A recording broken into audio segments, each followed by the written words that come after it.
My name is Pam Miller. I'm the daughter of the late John and Della Waghiyi. I'm a Sivuqaq Yupik grandmother. Sivuqaq is located in the northern Bering Sea, and we are here to, during this week, a delegation from Sivuqaq came, also known as St. Lawrence Island. It's located in the northern Bering Sea. We came this week including our tribal and community leaders, our youth, our elders from our two communities on Sivuqaq, Savoonga and Gambell. We came here this week to Washington, D.C. We are here to share information about our history, our culture and way of life, and the importance of our traditional foods. And we are here to share information about our community-based research concerning the long-term health caused by the two formerly used defense sites on Sivuqaq. And I'm a Sivuqaq Yupik grandmother. I work for a small nonprofit organization, Alaska Community Action on Toxics. And we have partnered with our two leaderships on Sivuqaq, Native Village of Gambell, Native Village of Savoonga. It has been an honor to work with our leadership and communities. I am humbled here. I would like to first acknowledge our Apakhlak, our creator, our elders gone before us, our ancestors, our leadership on Sivuqaq, our delegation members here, if they can stand. So there's 10 of us that came from, 9 that came from Sivuqaq. And I am from the community, thank you. I am from Savoonga. I was born and raised there, but I've been living and working in Anchorage as an environmental health and justice program director. And along with our executive director, Pam Miller, and my other colleague, Sama. If ACAT folks can stand up, I'd like to acknowledge them. It's an honor to work with my colleagues. We believe everyone has a right to clean air, clean water, and toxic-free food.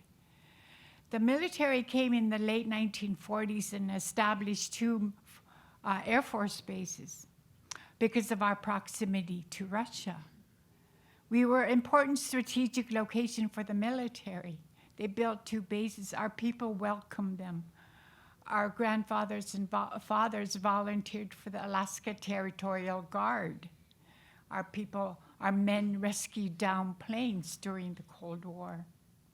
And we were very, very patriotic of our contributions.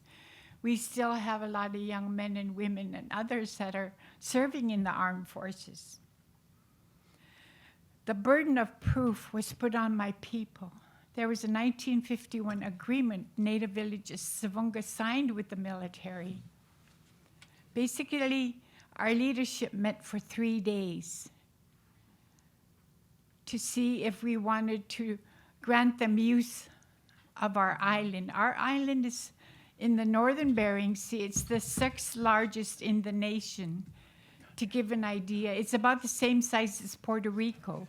And at one time, Puerto Rico had 4 million people. And now down to about 3 million because of people leaving because of the hurricane. At one time, we had 20,000 people on Sivuqaq and 32 communities before Western contact. Our people thrived, living in harmony with our lands, airs, and waters. Taking only what we need and not wasting anything with the utmost respect. And then when the military came, they brought everything they ever needed for 15 years. And that agreement Native Villages Savoonga signed with the military, basically, we wanted our lands turned back in the same condition as when we turned them over. And my father was on the Native Villages Savoonga. And his signature is on that agreement, which the military has never honored. We feel that they have turned their back on us. So they abandoned Northeast Cape. We found PCBs, pesticides, heavy metals, solvents, massive fuel spills, up to 220,000 gallons that we know of. Even the agreement stated that we wanted them to take everything off the island when they leave. They abandoned Northeast Cape, and on the other end of our island, Gambell, they buried everything. We identified PCBs, pesticides, heavy metal solvents, chemicals we had never heard before. And these toxic chemicals are harming the health and well-being of my people. We are facing a cancer crisis. It's not a matter of if we'll get cancer, but when.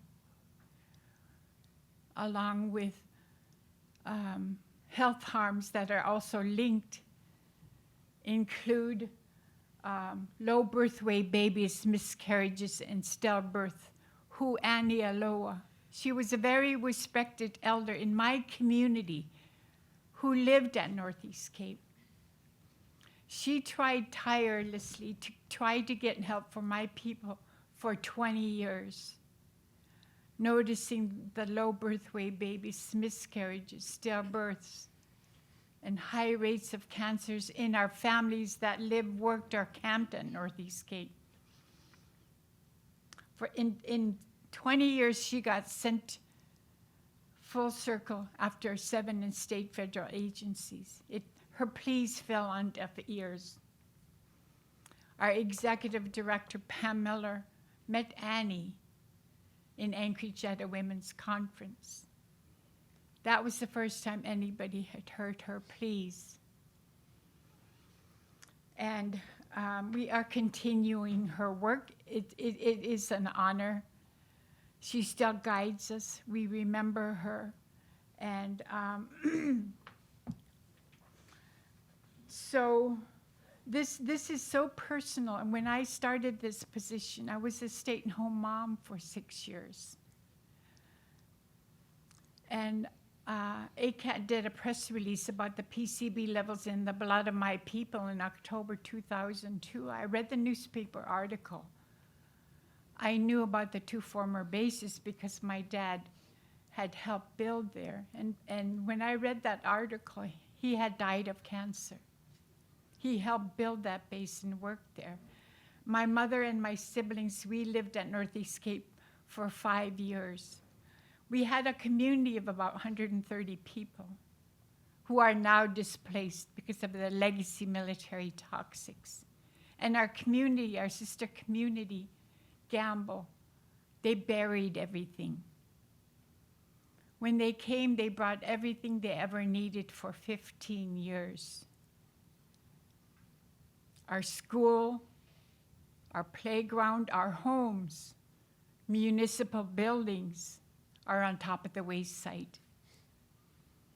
This is a burden we didn't create. Also, the health harms linked to PCBs also include heart disease, diabetes, strokes, thyroid disease, birth defects, and mental health harms.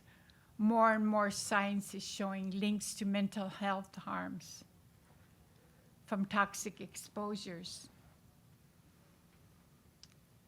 I'm a cancer survivor. I've had 3 miscarriages. I'm 66. My mother had a stillborn child after me. Heart disease, strokes, diabetes, and cancer. Her name was Trisha Waghiyi. I want to say their name. My father is John Waghiyi Sr., Kayak, and Singik Parmi. My brother died of cancer. Yubalko, Fritz Waghiyi. We buried him 2 years ago. I've had 3 miscarriages. There was a time I thought at one time I couldn't have children. We are one of the few in the nation doing our own community-based research. I'm very proud of that and our people. Some people think we live in some of the harshest locations on the planet. We have to have smarts to live in some of the harshest locations on the planet. Our indigenous people's knowledge is on par or greater than Western science. So it's alarming to know these health harms never seen before in our people. These toxic chemicals can affect our children's ability to learn. How can we pass on our languages, our creation stories, our songs and dances, our traditions and cultures, if our children cannot learn? A way of life we have lived in harmony with our lands, airs, and waters for millennia. We have been the original stewards. So I recognized early on how a big injustice this has been for our people. It took 22 years to sit up here before you. ACAT has worked with our leadership for 20 years, and we remember Annie. I would, next to me is Merle Apassingok, Wawita. We have work group members that give us advice and guidance. We partner with our tribes. We hire and train local people. Wagner, my nephew, Utu is our community health researcher, and our elder, Lucy Apadki, was our first community health researcher in Sivuqaq in Gambell. I would also like to acknowledge Sandra's brother, Sandra Gologergen, who is no longer with us. He started in this project when it began. Also, Lucy's husband, my brother. In our culture, our first brothers, our first cousins are our brothers and sisters. Morgan Apadiki also was a community health researcher, as well as Clinton Bushu, who are no longer here with us. We remember and acknowledge all their contributions. Merle has served as a church elder and a lay pastor for the Presbyterian Church in Gambell. He's also served in the leadership role on the corporation Sivuqaq Incorporated. Most of his term was on the board, but served as 4 years as president. He also serves as community advisor for the National Science Foundation-supported Arctic Change Research Project, which includes scientists, government representatives, and educators, but also our people, our hunters, who intricately know our lands, airs, and waters. They have a lot of respect for our ocean. The ocean is our farm. They have a wealth of knowledge to hunt in the ocean. Our elders call the ocean our farm. He has a wealth of information, and he is also contributing to a documentary film about our Sivuqaq Yupik people way of life. And he is also co-captain of his family whaling boat, and is an artist and a basketball coach. Merle.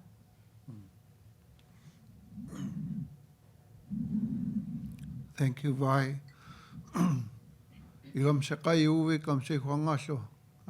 As Vi told you earlier, she was grateful for everyone here. And that word is, the word thank you is universal. If only more people would use it, our Mother Earth would be a lot better. I would like to share with you time-honored story of how our Sivuqaq was created. The Creator had made North America and the Asian continent in the beginning. And he had little bit of time left in the day to create something small. So he reached down to the bottom of the sea. He wrung the water out and put Sivuqaq in its place.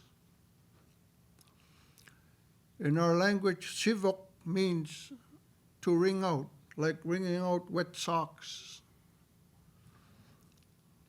or a sponge. But after he wrung it out, he told the people, after reaching down to the bottom of the sea, he put a black rock on the island. He told the people, this is the bowhead whale, Yupik. Use it as your food source. He reached down again and pulled up a brown rock, put it on the island. This is the walrus, the Ivuk. Use it for food. He reached down again and pulled out a white rock. This is the Nanook.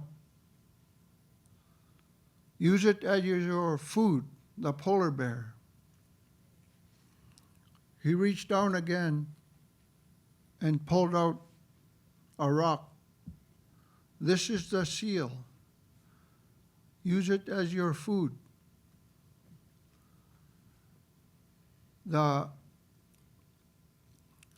To this day and age, our people are a hunting and gathering society.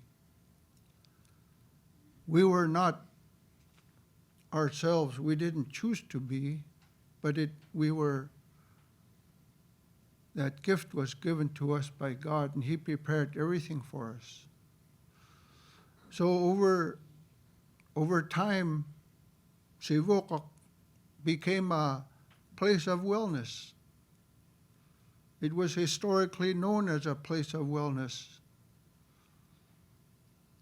Both sides, on the shores of Chukotka, they knew it was a place of wellness. And the Alaska shoreline, the Seward Peninsula, that area close by St. Lawrence Island, they knew it was a place of wellness. So when there's strife and food shortage, they've approached the leaders of the Sivuqaq to arrange to go heal there. So my grandparents moved from Ungazak in June of 1924. My grandfather Apassingok and my grandmother Sivuqaq Tribal and their oldest child, Ukpuxaran. The reason they moved to Sivuqaq was because Sivuqaq's famines are liar. They lie, and what that means is Sivuqaq would go a stretch without food, but before too long, somebody will catch a walrus, somebody will catch a whale. So Sivuqaq igat iklangal. is what it says. So he moved, my grandparents moved, and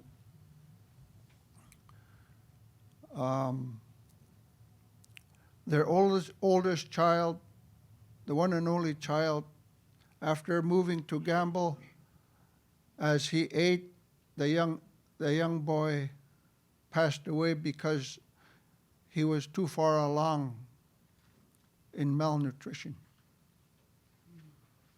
So Sivuqaq was a place of wellness, and today, currently, the people of Sivuqaq are going through very turbulent times, perhaps as most communities, rural communities, small villages in this world, because of the changes, globalism, and but we'd like to say that, you know, everyone else is going through change as well. It's not just ethnicity, based on ethnicity.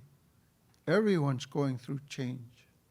So here we are nowadays, as I mentioned, the formerly used defense sites in Northeast Cape and Gambell. She mentioned the ill effects and the dangers and hazards very well. But there's also suicides on the island, and illness and cancers, to a point where our people's lives and health are compromised right now, currently. But we are here because of the leadership of Anialoa, Aonaka.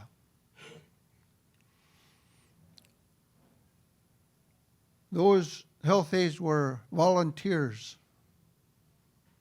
They didn't have a salary or wages before when they tended to our people. But Anialoa, as Vi explained very well, she began like a crusade to help our people. And we are here because of that, and we want to, the reason we're here is we're looking for allegiances with us. Because even today, individuals need friends, communities need sister cities, nations need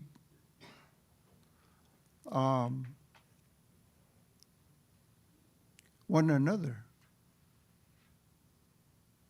It has come to that, where before individual communities thrived within their surroundings, but our culture, you know, they knew of the nunakhlak or na nunatakhlak. They knew Mother Earth, and it's going through. Mother Earth is going through her difficult times as well. But here we are. We need help in restoring Sivuqaq and regain its place of wellness. But we need help. Thank you. Thank you, Owita.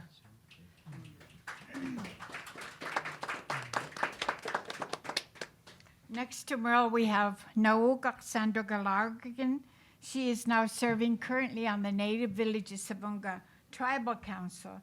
She was a former community health aide as well, and worked with the Indian Child Welfare Act coordinator. And she is a member of our work group, and she is passionate about making sure measures are in place to protect our most vulnerable, our children. Nauga, Sandra. Thank you, Vi. My mind tend to go blank, so I wrote down what I wanted to share, a little about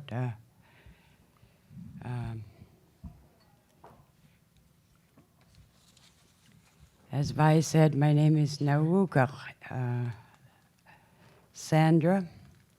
I'm born and raised in Savoonga, also known as Savoonga, Alaska, one of the 2 villages in Sivuqaq. I serve as a Native Village of Sivuqaq Tribal Council member. I wasn't into politics, but I became one because I was thinking, I became a grandmother, and I wanted security for my grandchildren and the children's future. So I joined. Little did I know I would win. I love my people and children. I now want them to thrive in life. I don't want them to hurt in life like I did. I've experienced so much hurt in my life because of cancer. My family lived at Northeast Cape during the summers when I was a young child. It was during the military's occupation there. We had a house there along with many, many others. I say this because I wanted to share a little of what was taken from me in life. My family was a tight-knit family. My parents, 8 siblings. We had a wonderful upbringing, strong in tradition and faith. After the military, my father and his brother, who always worked together and camped together and did things together, they were one of the men that salvaged material from buildings and structures at Northeast Cape to build cabins at their camps. In this case, they were going to build a cabin in our camp. Little did they know the material was contaminated with toxics. And we stayed there every summer, not knowing. My father and his brother always worked and camped together. And then they both died of cancer 3 months apart. Then my oldest brother, diagnosed too late, he died of cancer as well. He died a painful death. My mother, my youngest brother, both died of cancer. To top it off, my husband also died of cancer. My sister almost died, but she's a survivor. She had a double mastectomy, but she was diagnosed twice. A couple of years ago, they found cancer in her stomach, which she's getting treatments for. My sister died of a liver disease that we had never heard about, blood liver disease. We researched and found what it was, and it was something that Europeans or a certain race gets. And here she was a native. It was weird.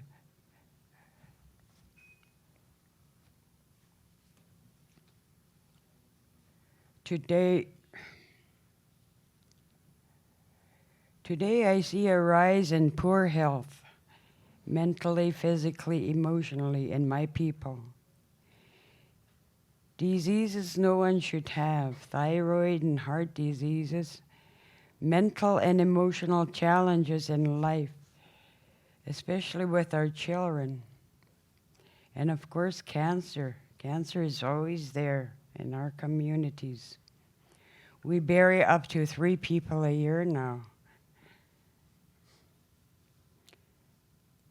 It's the same at Sivuqaq, our sister village. I always thought cancer was an adult thing, but now our children are beginning to get diagnosed more and more with cancer. They shouldn't have to. Cancer never gets old. The pain and hurt fresh each time. It got to a point, I say to my children, if ever I'm diagnosed with cancer and the prognosis is poor, I'd rather take pills or have mercy killing than have you witness and take care of me and be traumatized. That's what I tell them.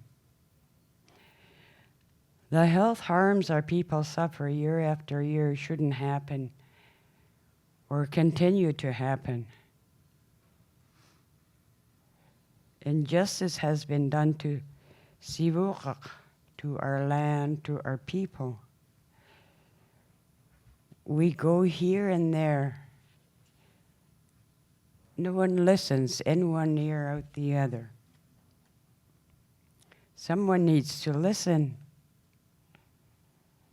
Even offer an apology, which we never got.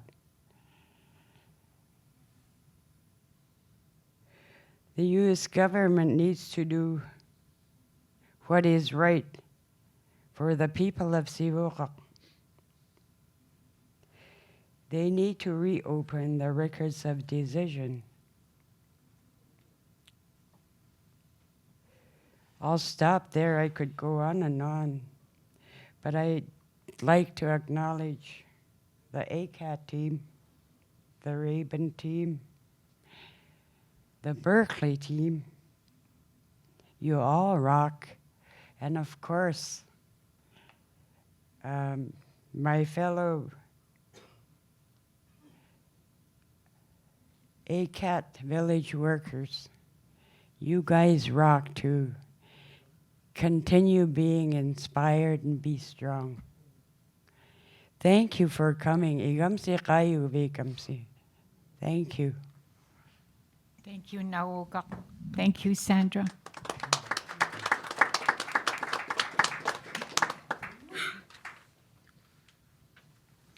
Next to Nauga Sandra is my niece, Trisha Waghiyi. She graduated from high school in 2023 and is a youth representative and advocate. She worked in our community as a substitute teacher and also at the Savoonga Teen Center. She's also helped with the elder lunches that is provided, and she strives to serve as a spokesperson for the health and well-being of our people. Trisha. She is the great-granddaughter of Annie Aloha.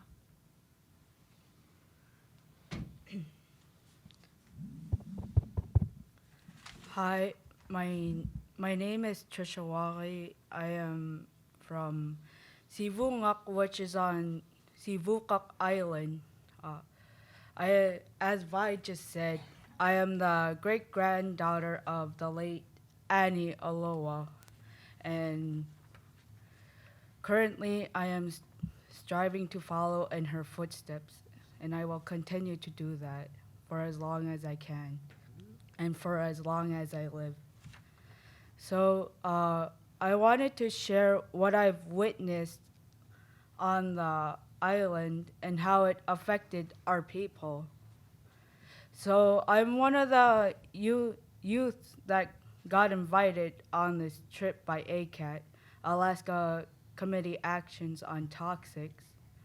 I'm also honored to be a part of this trip, so thank you for having me and thank you for hearing our voices.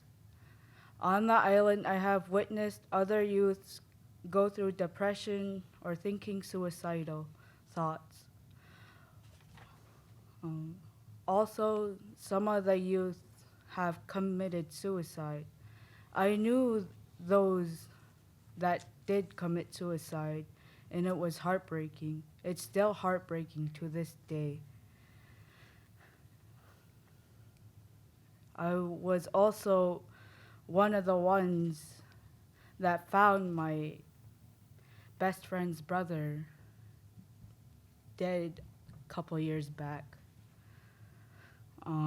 It hurts me, and it still sort of haunts me, and trying to heal from that.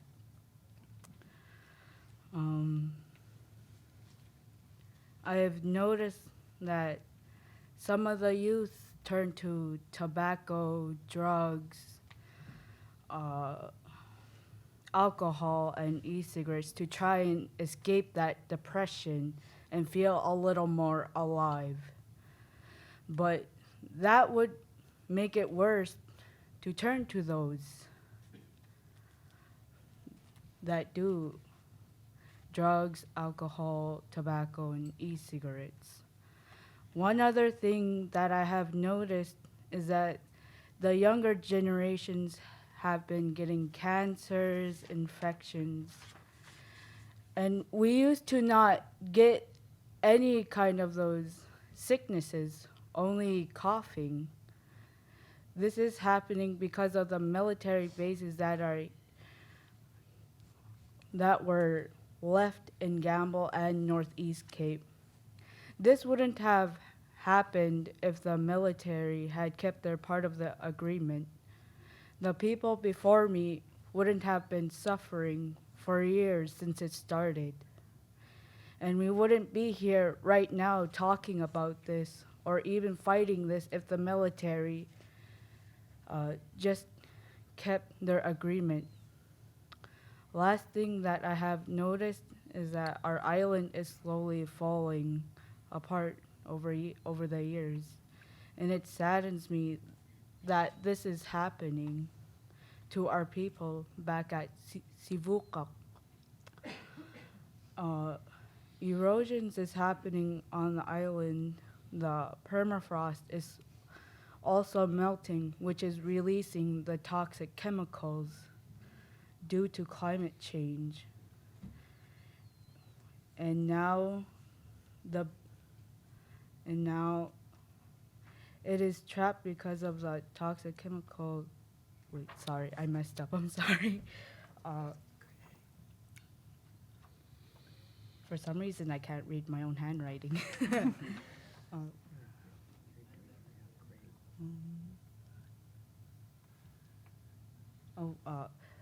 The toxic chemicals that are now trapped because of the toxic chemicals. There you go.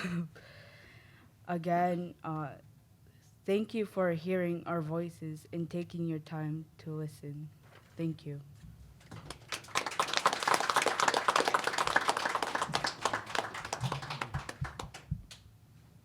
Next to Trisha, we have Pam Miller. We call her Gamwak. She was given a Yupik name from a cousin of mine. We grew up together. She was the project coordinator at the time when I started in October 2002. I would like to acknowledge June Martin, and before her was Sterling Gologergen, who started on the Sivuqaq project. Pam, as I mentioned earlier, Pam founded ACAT in 1997 and serves as our executive director. She brings more than 35 years of research, education, and advocacy experience in her field of work. In addition to serving as our executive director, Pam was elected as the co-chair of the International Pollution Elimination Network. IPEN is a network of over 600 environmental health and justice organizations working with more than 124 nations. She serves as the principal investigator for our CBPR, our Community-Based Protecting Future Generations project, which has been funded from the National Institute of Environmental Health Sciences. Gamwa, Pam Miller. Thank you, Vi. I just feel so honored to be with this incredible group of leaders here from Sivuqaq. It's been such an honor also to work for so many years, now decades, side by side with the people of Sivuqaq to document the long-term harms caused by the military, to witness and hear stories as we've heard today.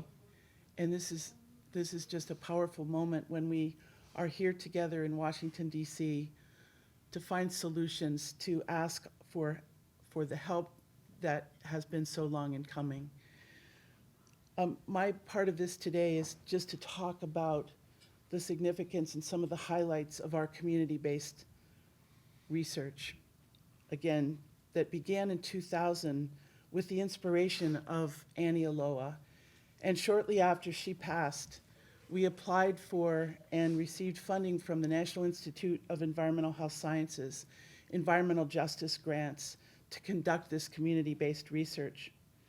And as a result of the incomplete and superficial cleanup done by the military, as Vi said, the burden of proof has been placed on these communities.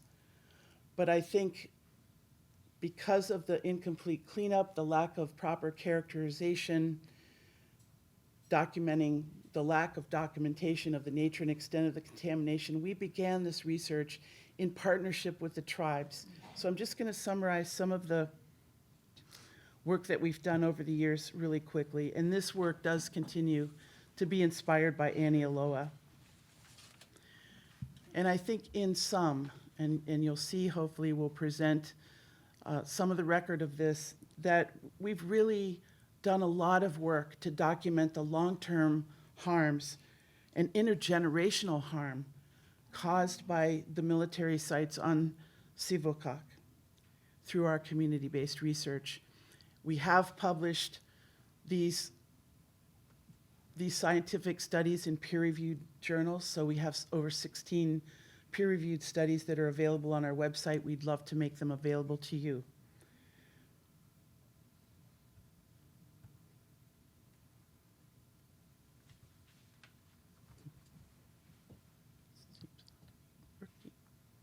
Sorry about this. Okay.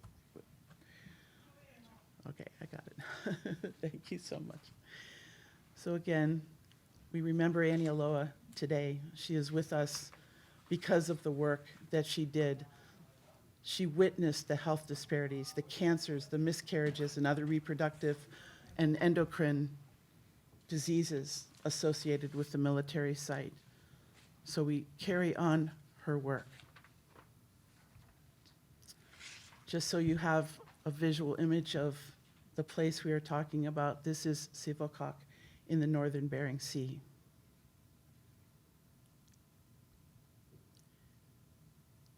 This is the former military base at Northeast Cape. It was an important communication site and a place that was established because of the proximity of Sivuqaq to Russia. And so it was a leading defense base for the US military because of its strategic location. But you can see here that they have left a tremendous and terrible legacy of toxic waste, including PCBs, massive quantities of PCBs, as well as organochlorine pesticides that are extremely persistent, solvents, and massive fuel spills, as Vi mentioned. So I just wanted you to be able to see that. As I said, we've conducted community-based research for over 2 decades now, and these are some of the types of research that we've done, the most important being elder interviews with elders and leaders who have witnessed where these hazardous materials and wastes were buried. We've done all manner of testing of traditional foods, air, water, groundwater, drinking water. We've done sediment core sampling to establish that the contaminants were left there as a result of the military occupation. And these are the health disparities that we are witnessing that people have talked about.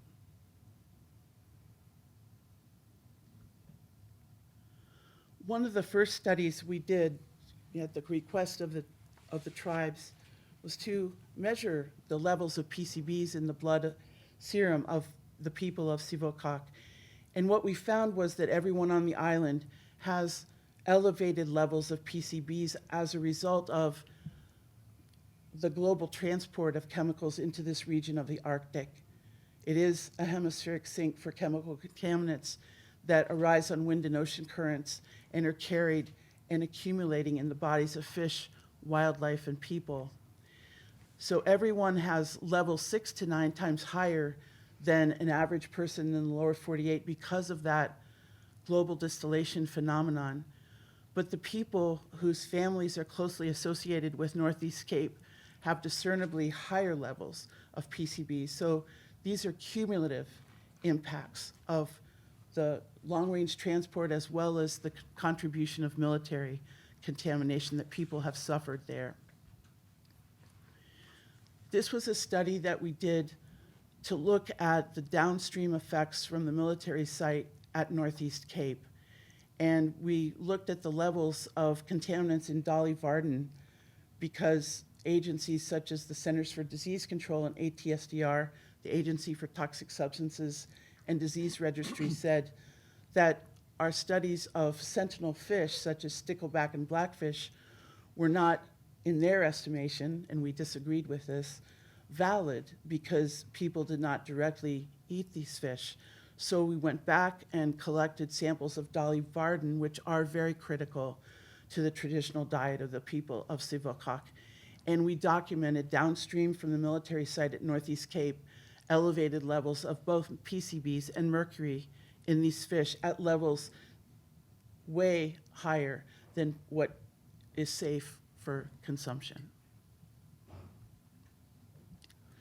And so I'm not going to go through all the research that we've done that have included sediment core samples that documented contaminants that the military wasn't even testing for, such as Myrex, which was used as a pesticide, and mercury. They weren't testing for mercury, and we found this in our sediment core samples.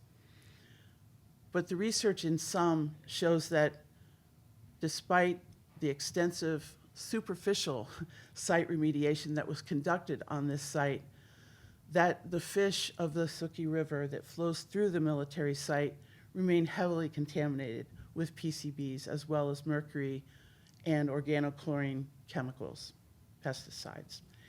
These, and particularly the PCBs, are endocrine disrupting chemicals that have disrupted the thyroid and reproductive systems of these indicator fish.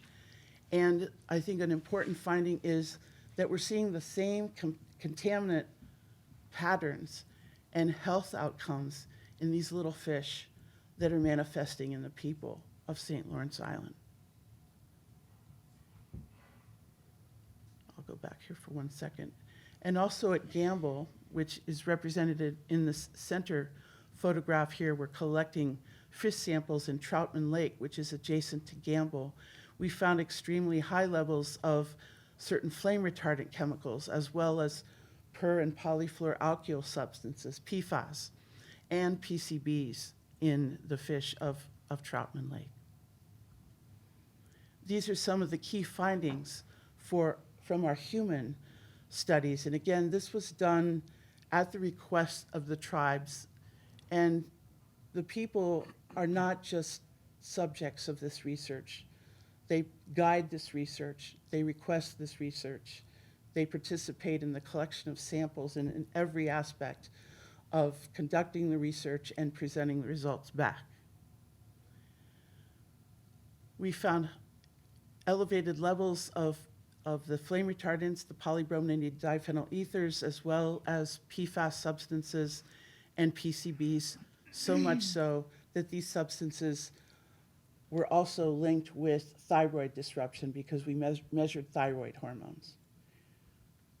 And I'm going to end there just to say that, again, this research is published in 16 peer-reviewed studies, which are available on our website.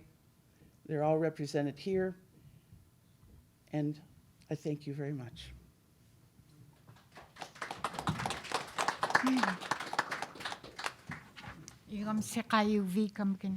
And next we have Dr. Marcos Orellana.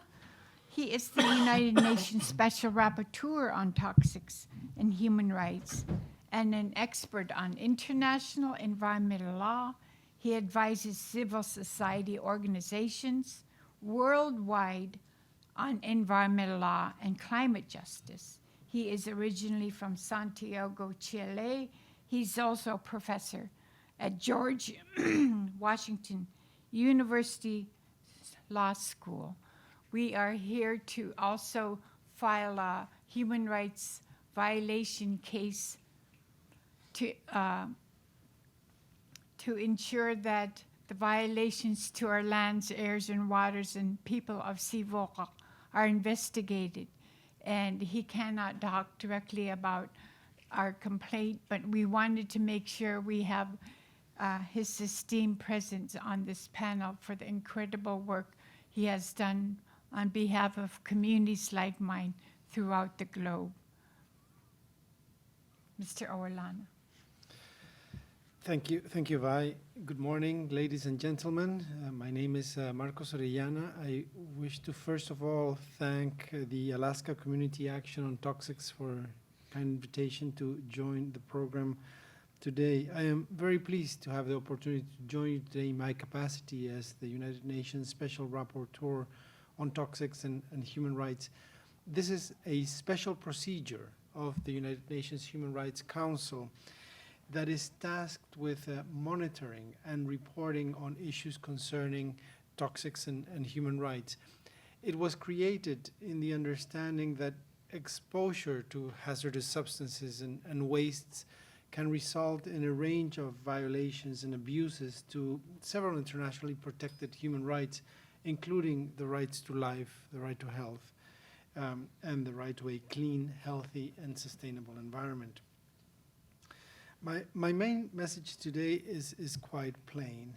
Exposure to hazardous substances is a form of environmental violence, and it particularly affects people in vulnerable situations, including indigenous peoples.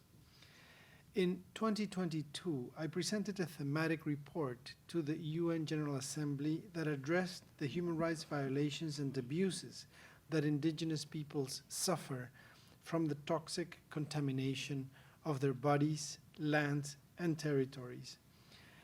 These violations occur despite normative instruments such as the UN Declaration on the Rights of Indigenous Peoples or the Convention 169 of the International Labour Organization, and despite recognition of key principles, rights, and protections, such as the right to free, prior informed consent. Toxic exposures of indigenous peoples continue to this day. For example, to satisfy the expansion of a global economy addicted to extractivism, states and businesses step into ever remote regions searching for metals, minerals, and fossil fuels, leaving a legacy of pollution and dumping of hazardous substances. About 50 to 80% of all mineral resources targeted for extraction by mining companies are found on indigenous peoples' lands and territories. Oil and gas companies continue to explore and exploit hydrocarbon deposits even as the planet faces a climate emergency. This invariably results from states promoting fossil fuel industries, often in indigenous peoples' lands and territories. In various countries, agribusinesses are encroaching on indigenous peoples' lands, exposing them to the hazardous pesticides used in monocultures. Aerial fumigation indiscriminately spreads toxic substances that drift on crops and waters upon which indigenous peoples depend for material and spiritual sustenance. Hazardous waste dumping leaves indigenous peoples with decades-long health and psychological trauma. At times, such dumping renders their territories uninhabitable. Forced displacement resulting from toxic pollution threatens indigenous peoples' very existence. My 2022 thematic report on indigenous peoples and toxics also addresses military activities. Military bases are often constructed on indigenous peoples' land without their consent and often force their displacement. Once abandoned, these military sites leave a tragic remnant of contamination, filling the lands with hazardous and nuclear wastes affecting indigenous peoples for generations.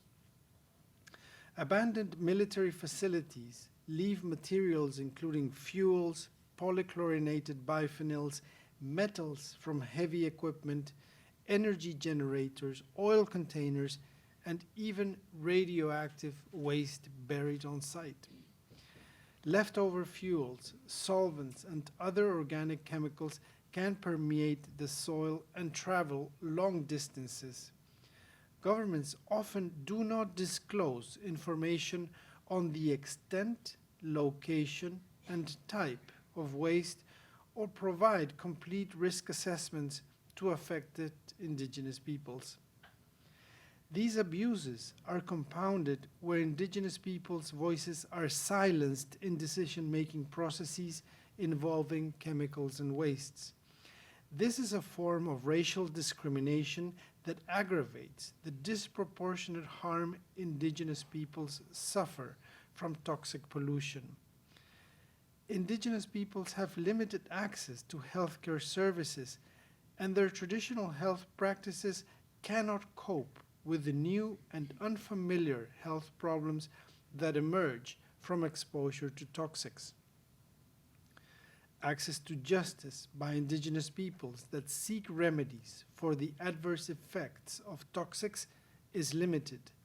State discrimination, corruption, and a lack of protective laws cement their continued marginalization.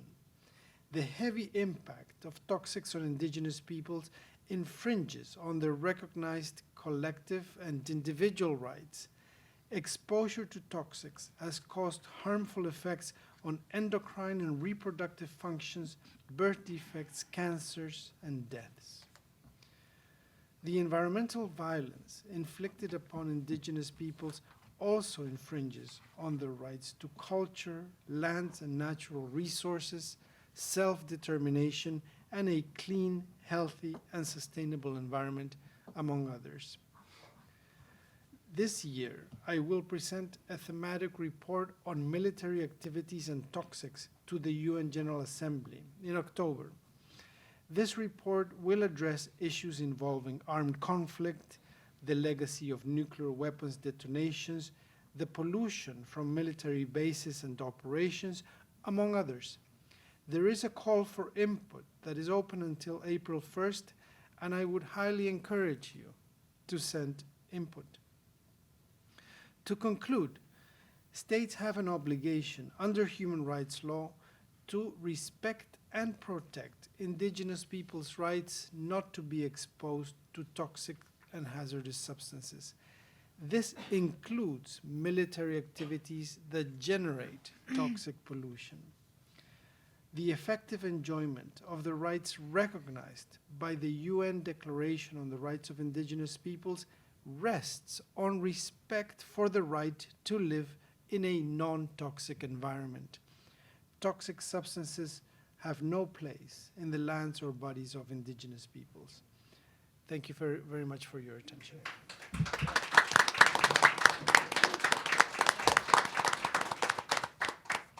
Igam sekayu vikam. Thank you very much. And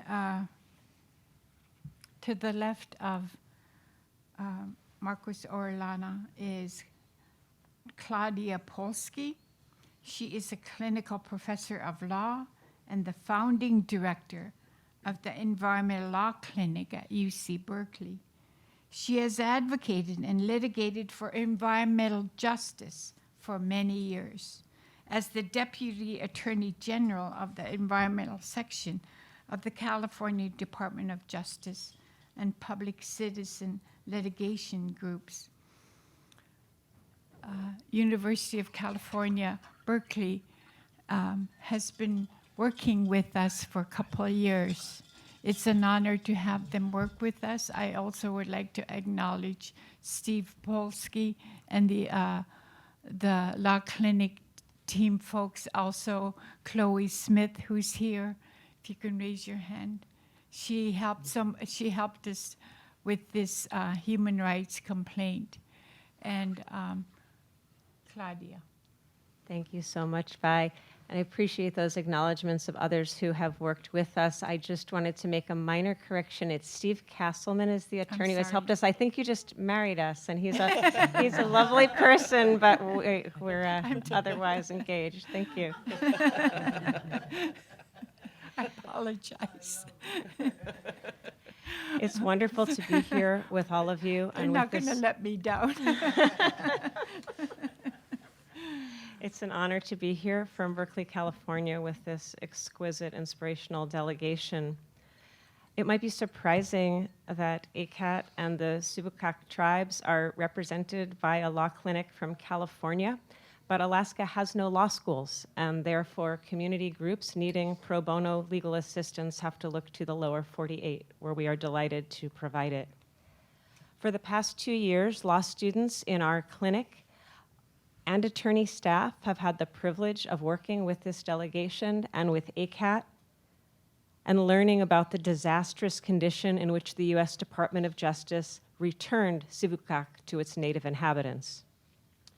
Together, we have worked to prepare the detailed complaint we filed with Dr. Orellana's United Nations office about an hour and a half ago. Yes. Because it took 43 pages to describe the history and consequences of toxic military pollution on the island, and another 300 footnotes to substantiate that story's accuracy, I thought I might summarize what our complaint says. First, the complaint recounts some of the health harms that you have heard described so directly and eloquently by those most affected. We also clarify the chronology of what happened on Sivuqaq. Briefly, as you have heard, in 1951, there was an agreement between the native peoples and the military that was never honored. In the 1950s, at Gambell, on the western side of Sivuqaq, there were military operations, and those continued up till the early 1970s at Northeast Cape, on the eastern side of the island, which was the most badly polluted, although both have suffered. After several intervening decades of evaluation, and one might also say procrastination, the U.S. Department of Defense issued what are called decision documents for each of those sites, Gambell and Northeast Cape. Sometime thereafter, after cleanup activities that you have heard described as superficial, inconsistent, and subject to failure over time, the military said that its work was essentially done and abandoned the island. Since then, every 5 years, the Northeast Cape has been the subject of what is called a 5-year review, where the government revisits the adequacy of its cleanup. In each of those 5-year reviews, one completed in 2015, another completed in 2020, despite protests by ACAT, by the tribes, and in some cases even by Alaska's Department of Environmental Conservation, the military has given itself an A+ and said its work is done, and no further remediation or investigation would be done. Thus, the need for the type of community-based participatory research that Pam has described to you. Our complaint then explains why what the Army Corps has done on Sivuqaq, the Army Corps being the unit of the Department of Defense that is in charge of the cleanup, why what the Army Corps has done is not only immoral, it is illegal. It's illegal under US law and it is illegal under international law. The failure to ensure that the cleanup is adequate violates a command in the federal law commonly known as Superfund, or more formally, as the Comprehensive Environmental Response, Compensation, and Liability Act, or CERCLA. That law requires hazardous waste sites to be cleaned up to a level that is protective of human health and protective of the environment. The cleanup at Gambell and at Northeast Cape is neither. Second, the federal government's conduct violates the Sivuqaq tribe's basic human rights. These rights are established by numerous treaties and international instruments that the United States has signed and in some cases formally ratified. These include the UN Declaration on Human Rights, the UN Declaration on the Rights of Indigenous Peoples, the Stockholm Convention on Persistent Organic Pollutants, or POPs Treaty, and many more identified in our legal filing. Substantively, the rights that have been violated here include rights essential to basic human survival, the right to clean drinking water, the right to a safe environment, the right to life, the right to health, and the right to bodily integrity. Procedurally, rights of the tribes that have been violated here include their right to free, prior, and informed consent when government actions will affect them. And critically, human rights include the right to information, which the Sivuqaq tribes have been consistently denied as the US government makes consequential decision after consequential decision without their participation, and certainly without their treatment as the co-equal sovereign nations that they are. In closing, what I'd like to do is briefly anticipate a few questions the press may have, given that the special procedures of the UN Human Rights Council, implemented through its special rapporteurs like Dr. Orellana, are likely unfamiliar to many. First question that might naturally arise is, why are we acting through the United Nations rather than just filing a lawsuit in federal court under the domestic law I mentioned? I think we would describe this as a generous act, a generous choice of venue in which to press the tribe's grievance, because this is their last effort to enable the federal government to do the right thing, to change course, to engage collaboratively and respectively, rather than pursuing an adversarial, expensive, and long process in court. The second, and probably even more important reason to begin at the United Nations is that although cleanup of the Northeast Cape and Gambell is essential, it's insufficient to satisfy what the tribes want and deserve.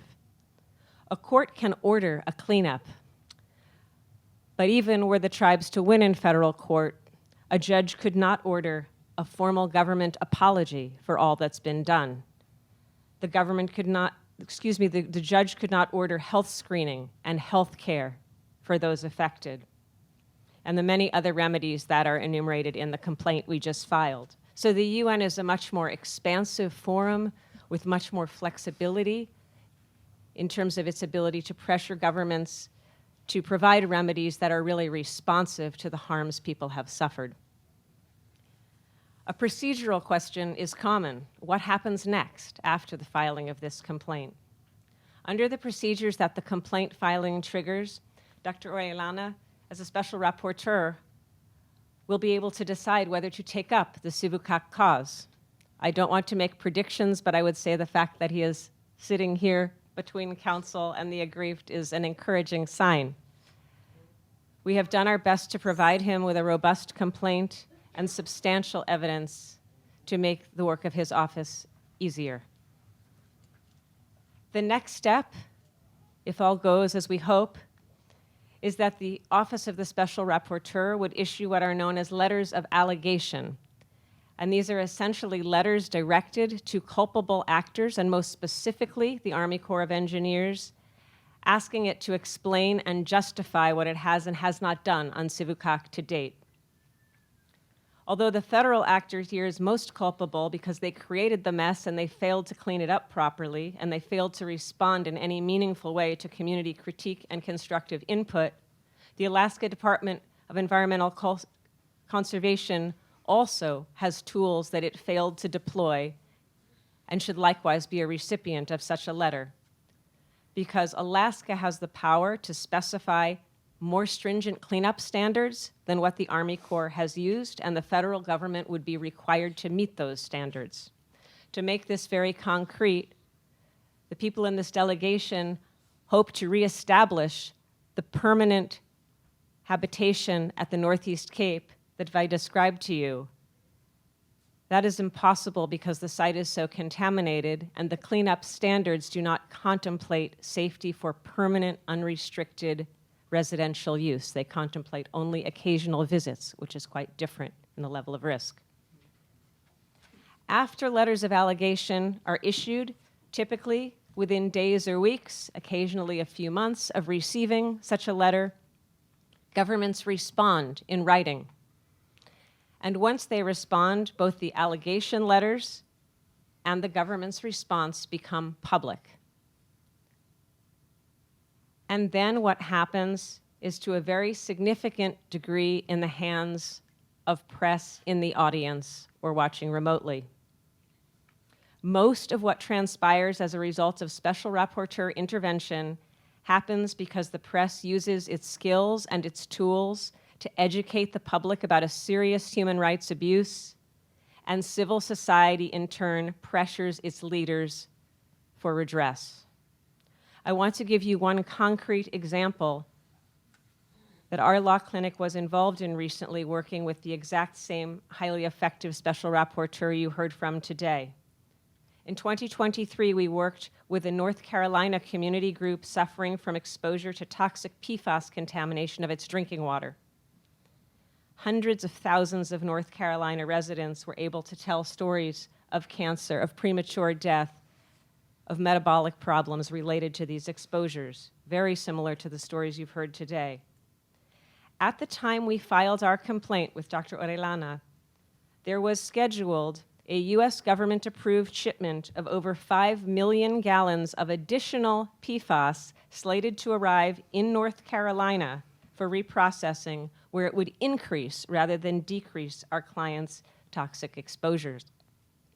But as a result of the extensive and excellent reporting our clients' UN communication generated in print, on radio, and on television, the US EPA within days pulled the authorization for that shipment to come to the United States from Europe, where it was to originate, and instead required to deal with Europe to deal with PFAS waste on its own continent.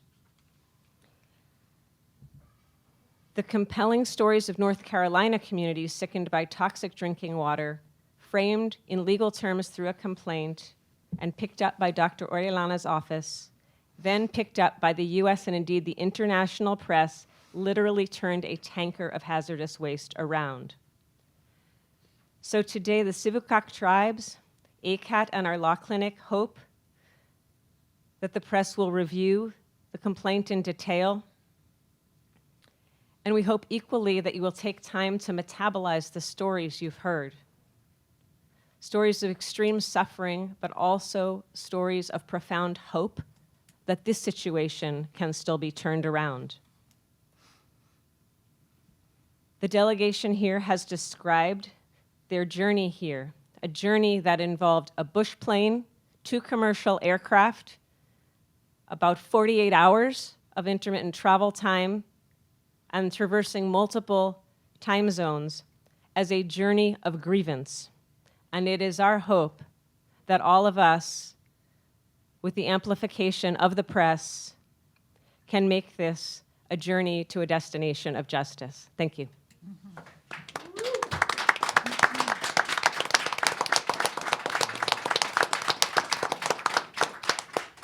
If I can just briefly thank the Rabin Group. If it was not for the Rabin Group, we would not be here today. Pam and I have worked with them for months because they helped us bring a delegation in 2009. We are so grateful for Catherine, Sydney, Diego, and Ethan, who we worked with weekly, and they helped with logistics, with all the meetings we have on the Hill. The congressional briefing with the staff we will have, the solidarity event. And I would also like to acknowledge and thank my niece, Iganok Panganga, and her child, Raven. We are doing this work to protect our future generations. And we're not the only community whose lands, airs, and waters and health has been harmed by military contamination. You know, Northeast Cape ranked high enough for the National Priorities List, or Superfund, and it was never placed. I never knew there was so much injustice when I started this 22 years ago. I had no experience in this field. And I never knew Black, brown communities, low-income communities, adjacent to industries and military industrial complexes who have similar stories. We stand with you in spirit and other Black, brown communities throughout the globe who are facing environmental racism, environmental violence, being contaminated without our consent. And ultimately, we thank Apakhlak, our creator. Thank you.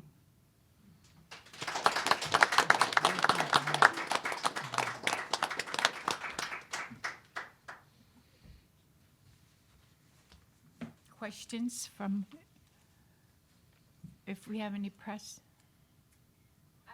Hi, I was just wondering if you thought the military could meaningfully clean up the island to a healthy standard. Is it technically possible, and what would that cleanup, look like?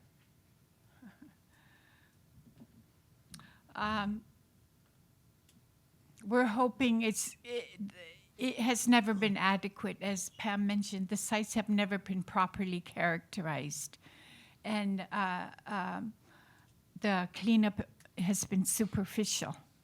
There's existing military toxics at both sites that is not protective of our human health.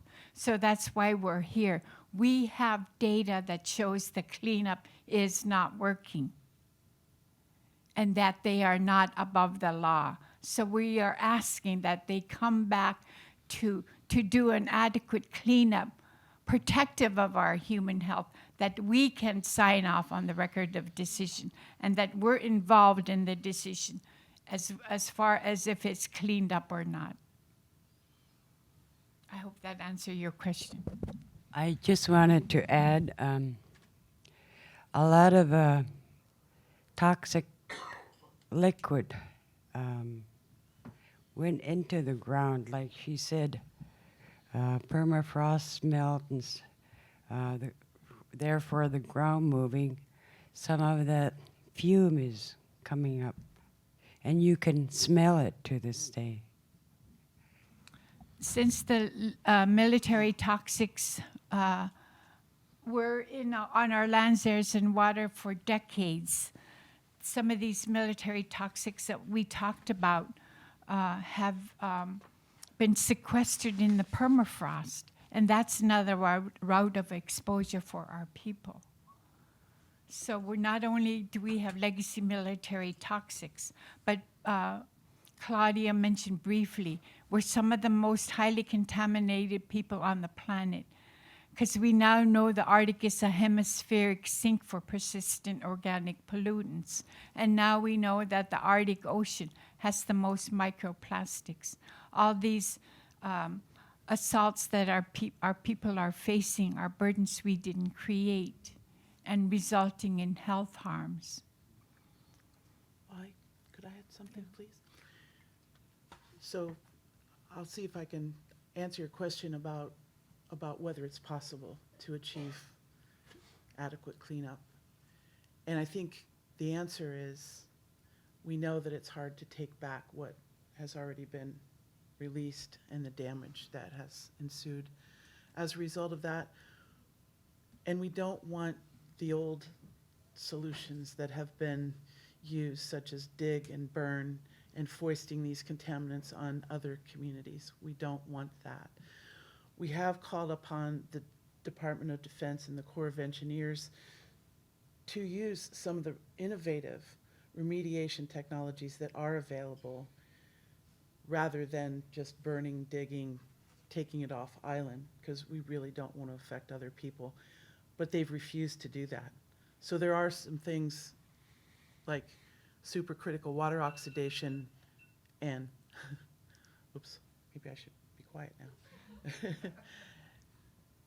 And just in situ methods that can be applied on site rather than having to just remove it. But they've left so much contamination in unlined landfills on the ground, and the cleanup has been just superficial. So we want these landfills to be remedied because they are still, and our research shows they're still leaking chemicals into the Sivuqaq River, and the same problem exists in Gambell, where the chemicals are in the cobble on top of the permafrost and leaking into Troutman Lake there. I'd like to elaborate. Go ahead. I would like to elaborate a bit on this topic, and thank you for bringing it up. I recently called my kinsman in Savoonga, Bernard Tullian, and he's a man of the land and sea. He's constantly out there, whether it's reindeer hunting, seafaring, camping.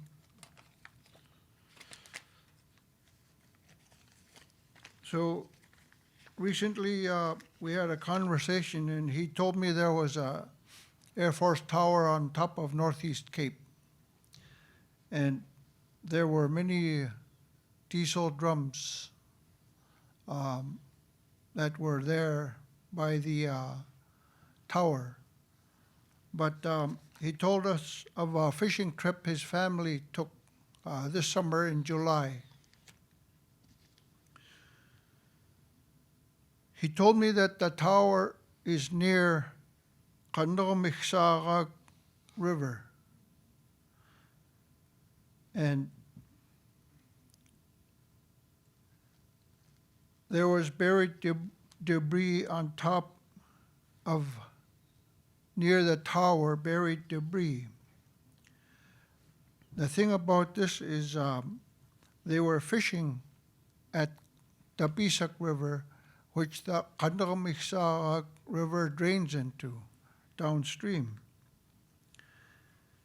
And some of the fish they caught had black holes on their sides, and they were alive. And of course, he did not salvage those.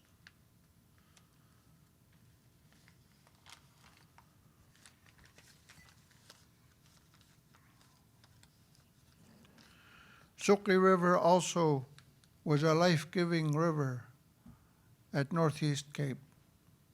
It was a source of life, as many lagoons that salmon go up river to spawn. As it was mentioned earlier by Vi. So Bernard told me that Sivuqaq River was getting fish back, where there was absolutely nothing. And the fish, it was bountiful in fish, that there were many seals before the disastrous oil spill. So it is recovering. But what can happen if it was cleaned up? Because all the fish that returned that spring to spawn up Sivuqaq River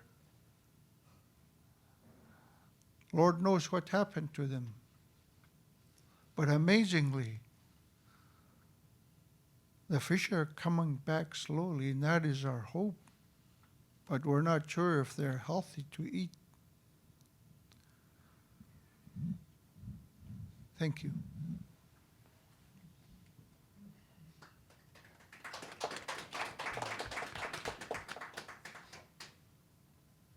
Any other questions?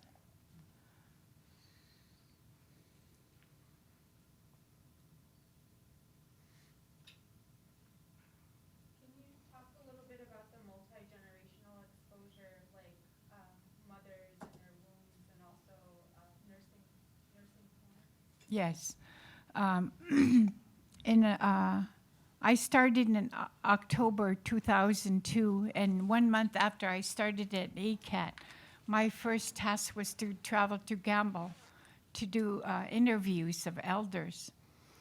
And I traveled with Gian Reardon, who was our videographer at the time. And I have hours and hours of footage of elders of their who witnessed the military occupation and their activities. And on my flight back in Nome, I ran across, I met up with a relative. We hadn't seen each other in many, many years. Her family lived at Northeast Cape for 10 years, full time. And we were about the same age. I'm 66. Maybe she was 1 year older than me. She shared with me how she played at that river. She grew up at Northeast Cape in her important time in her formative years as a child into a teenager. She shared with me first of all the health harms her entire family had faced. And then she shared stories about her daughter and grandchildren. Her grandchildren had, and she's given me permission even though she's passed away. One of her grandchildren was born with no skin. One grandchild was born and had never left the hospital for 1 year due to heart disease. And he passed away after 1 year. We know these legacy military toxics are generational. We have graves at Northeast Cape of children that were born, twins that were born. And bless his heart, the other twin passed away recently, my cousin, but his twin was passed away at Northeast Cape. We do know that these toxic chemicals are multi-generational. Unfortunately, the baby, as it develops in utero, in the womb, the mother, the contaminants the mother has in her body are passed on to her child. And unfortunately, her body burden is passed on to her first child born, and with each child after that. However, breast milk is still best because it helps to lower those exposures the baby got in utero. So, we heard of how all the health harms from my relatives here. And Pam mentioned the stickleback. They're pretty hardy fish you can find pretty much everywhere. And we collect them because 70% of the reproductive system of these little fishes seem like humans. What's happening to the fish is mirroring my people. The male fish is producing a glue a female makes for her eggs. Our boys are getting feminized. So these toxic exposures are multi-generational. They have the ability to change our brains and our bodies. Alaska has 2 times more birth defects than the lower 48. Our Alaska Native infants have even 2 times more than non-natives in our state of Alaska. These toxic chemicals, our wombs are our first environment. They can affect our ability to conceive, our ability to carry our children, our ability to have a healthy birth. And you heard about all the low birth weight babies, miscarriages, and stillbirths. So this is they're detrimental to our health and well-being. I hope that answered your question. Thanks, Igano.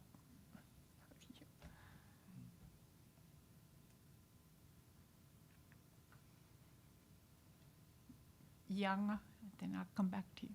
If I may comment on question Mhm. the cleanup. I am one of the delegates from Savoonga. It's a pretty powerful emotional journey here. For the most part of my life, my name is Dr. Kungawi, I apologize. My given name is Iyama. This journey here, for the most part of our lives, I've been praying for. I call it, I thank you for sharing that, a journey of grievance from the native village of Savoonga and Gambell. As for the cleanup, if they can do more cleanup, I served on my tribal council for 9 years, and the last 4 years as president. And we had fought with the Army Corps for many years. And as Vi mentioned, that there was once upon a time a community at Northeast Cape, a tribal government. We have old minutes of the tribal councils. My grandfather, Clarence Pungawi, was the president. Jimmy Chuli was the president. They have old minutes of their meetings. And there's a, Savoonga is growing. Our population was decimated after discovery, as I mentioned. And now we are recovering. That's my creative. We are recovering. Savoonga is getting bigger and we're running out of space over there. And there's a desire from our community members to reestablish the community of Northeast Cape. Because of that, we fought with the Army Corps of Engineers. We were educated with the cleanups. Residential standard cleanups is more stringent. Commercial standard of cleaning up is less stringent. So we know that they cannot take all of it out, but we fought for community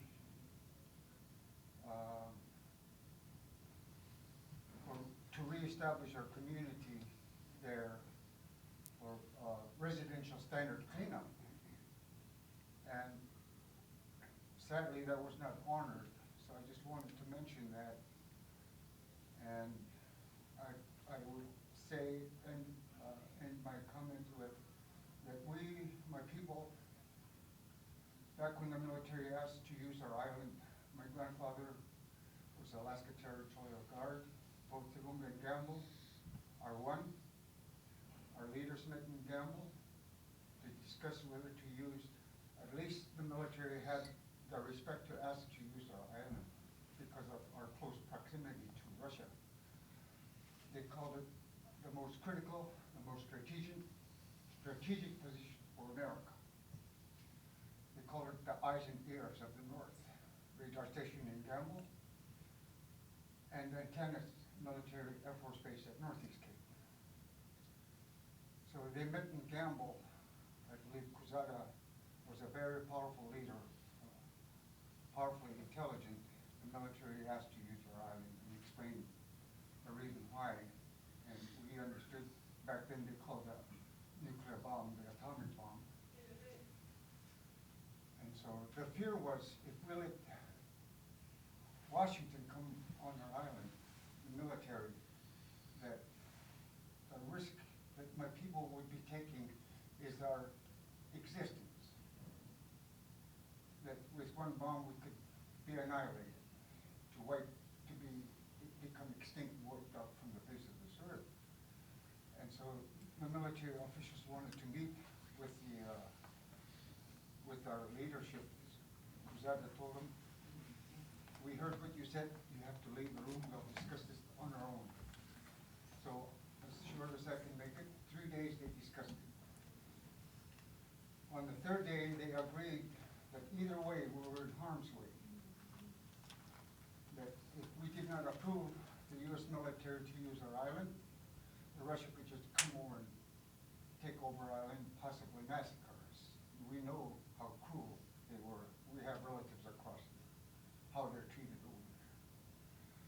And so both communities agreed and approved the U.S. government to use our island.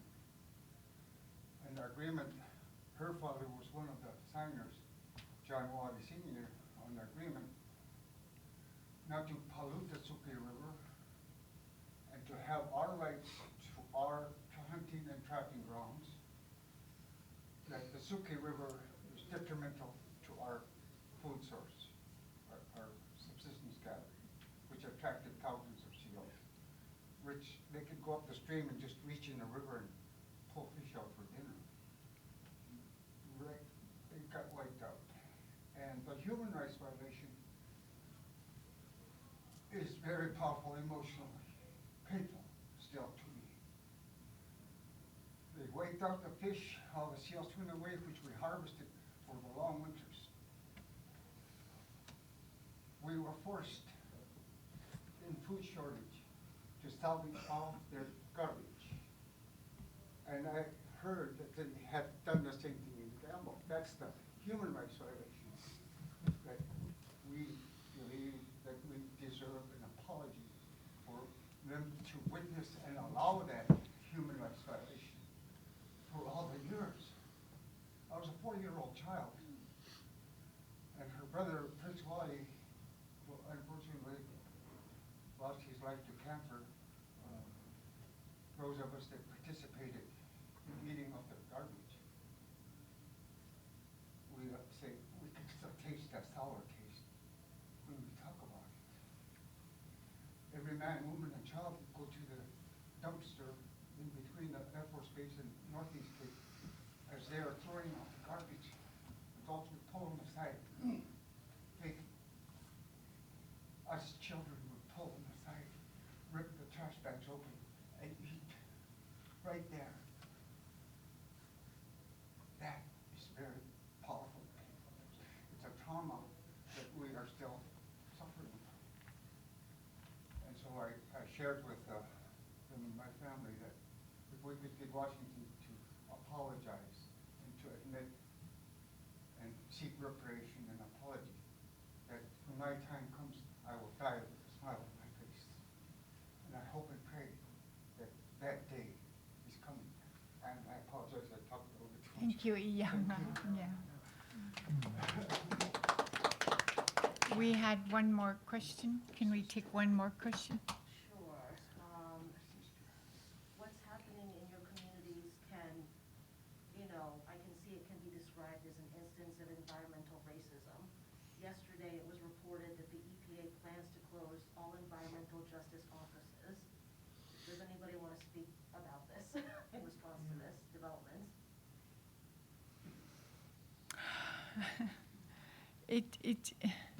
It's very disheartening. It's like EJ communities' lives and well-being are not valued. And I never knew there was so much injustice globally and throughout the nation.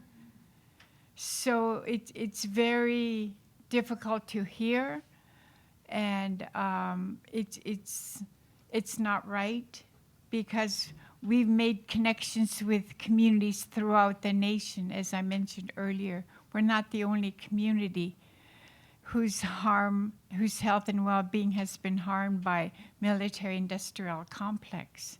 So it's very vital and necessary to have these EJ offices to investigate and also provide funding for site characterization and work with communities to address the toxic chemicals and pollution that they're facing. So it's unethical.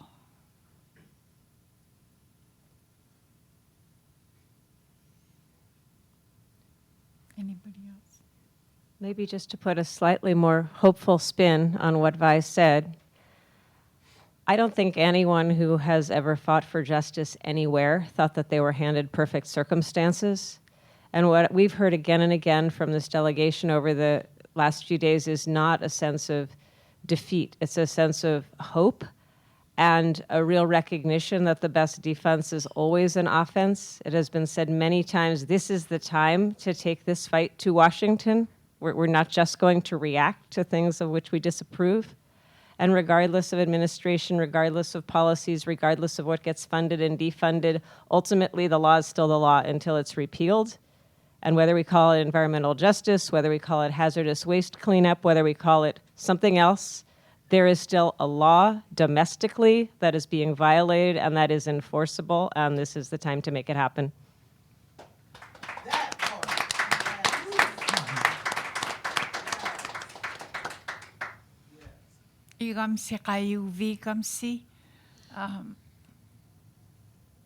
While I have my being, in Annie's words, I will fight until I melt.